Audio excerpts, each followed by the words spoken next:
Well, you got a plot, you should be happy about that. Everybody said hello to you. Oh, good. Well, okay, so you're going to have to repeat any questions that they have for me. That's fine. All right, so I guess I'll just sort of share what some of the things that have been challenging me in terms of how we're going to figure out sort of a way forward in the coming years. As a country, as a society, as a civilization, we have some really tough challenges that we're facing. We have to start shifting a lot of our thoughts and starting to challenge some of the basic assumptions about what we stand for, what we choose to do, what our habits are, the basic way that we run our decision-making processes, our gut instincts, need to be put into question right now. Because two of the things that we rely most of all our decisions on, our conception of time and our conception of space, actually need to shift. The fact is that humanity evolved in a situation where we always had time to adapt to whether it was climate change, to glaciers melting, to events of deforestation, of desertification, of floods, of climate shifts. Humanity always had time to adapt and to thrive despite the changes going on around us.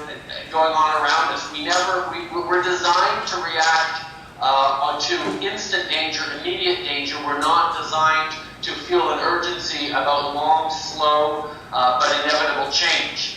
And that's something we need to start shifting. We no longer have time to sit back and wait for the world to change in order to ourselves change. We need to actually start to proact, to base ourselves on our science, on our understanding of the world, on understanding of how this planet is transforming, in order to start shifting our behaviors. And that's something that doesn't come naturally to us. It's not an instinct that we have that obliges us to change. Humans, and particularly our Western, stable civilization, is extremely resistant to change. To have a stable society, we have to, by definition, resist change a little bit. So getting over the fact of the way we conceive of time as always being enough time, there will always be enough time to shift, to change, to adapt, is not entirely true.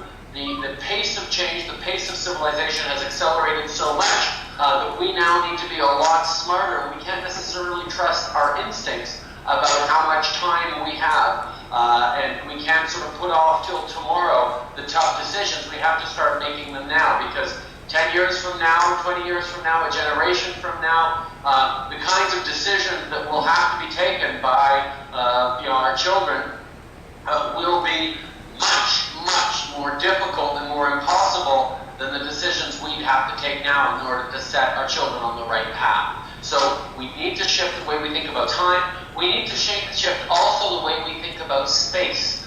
Our conception of the world, drummed into our brains through millennia of human existence on this planet, most of it in hunter-gatherer phase, is that the world is so big it might as well be flat. There's always going to be more resources over the next hill. There'll always be more land to develop, more things to find over the next ocean, across the river, down the valley, wherever. Well, over the past 50 years or so, we managed to account for most of the planet. We're down to arguing over who owns the mud at the bottom of the ocean floor of the North Pole. We have accounted for every square inch of this planet, and we draw for our sustenance from every corner of this planet, with flowers from Central America for Mother's Day, with cotton from Africa, with technology from all around the world. Even the hybrid car that I drive has a battery in it that came from Sudbury. The nickel in it came from Sudbury, but the battery itself was shipped over to Europe. The nickel was shipped to Europe for it to be processed and formed into a battery. Then the battery itself was shipped over to Japan for it to be assembled, and then it comes back to Canada for us to be able to drive around. You know, everything is global in its draw, in its impact. And we have to start understanding that this system, this world we live in, is not open and infinite. It's bounded. It's finite. We live on a finite planet within a finite system, within a closed system. Everything we do has an impact on everything else. So what we draw from the earth, from our rivers and streams, from our forests, is no longer there and will not automatically replenish itself in time for us to not notice that it was ever gone in the first place. And that is a shift that we never had to think about before as a species. Anything now we discard into our rivers and streams, into our oceans, into our atmosphere, into our landfills, now sticks around and makes a difference. And this too is something we've never had to think of before. If you go to any native settlement, Inuit settlement in the north, you'll see just outside of town a junk pile of, snowmobiles and, house sidings and garbage just sort of mounded on the land with no real reflection on, what to do with the garbage. And that's because in the lifestyle that has sustained them for millennia living off the land, when you finish with a tool, you just toss it aside, and the bone that it was made of, or the rock that it was made of, or the sinews it was bound with, or the leather, or whatever, would simply just biodegrade and disappear in such a short period of time that there was no concept of garbage. Now, we have still within us this idea that out of sight, out of mind with what we discard.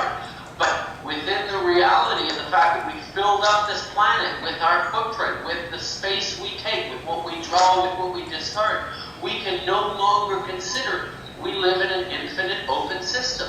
And nowhere is that more of concern than with classical economics. Our capitalist market systems, our economics are based on, the supply curve and the demand curve. And always, when you look at something like oil, for example, we simply assume that the market will take care of it. That as prices go up, demand will decrease, and it'll automatically regulate itself. Well, the fact is, oil, fossil fuels are not an unlimited resource, and therefore no amount of ordinary economics can account